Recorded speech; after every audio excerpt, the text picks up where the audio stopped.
चला तर मस्त झणझणीत असे छोले मी ज्या पद्धतीने बनवते ना ती पद्धत तुमच्यासोबत शेअर करत आहे। इथे अद्रक कोथिंबीर लसणाची पेस्ट करून घेणार आहोत मिक्सरला लावून, कांदा टोमॅटो आणि खोबरं घेतलेलं आहे। थोड्याचा मसाला करणार आहोत आणि थोडे कांदा आणि टोमॅटो तेलामध्ये परतून घेणार आहोत। इथे कढई घेतलेली आहे, कढईमध्ये 5-7 चमचे तेल टाकलेले। तेल थोडंसं जास्त लागतं ह्या रेसिपीला, एकदम टेस्टी आणि झणझणीत असे छोले बनवून तयार होतात। कांदा छान तेलामध्ये परतून घेतलेला आहे, जो मसाला तयार करून घेतला ना तो मसाला यामध्ये ऍड करून घेतलेला आहे। मसाला छान 5-7 मिनिटं तेलामध्ये परतून घेतल्यानंतर टोमॅटो एक टाकलेला आहे कट करून आणि तो देखील तेलामध्ये छान परतून घेतलेले। नंतर घरगुती काळा तिखट 2 चमचे टाकलेला आहे। नंतर चवीनुसार मीठ टाकलेलं आहे। हे देखील तेलामध्ये छान परतून झालं की यामध्ये शिजून घेतलेले छोले ऍड केलेले आहेत, गरम करून पाणी टाकलेलं आहे।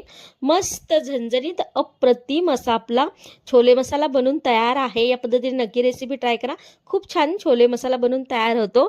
चॅनलला नक्की सबस्क्राइब करा।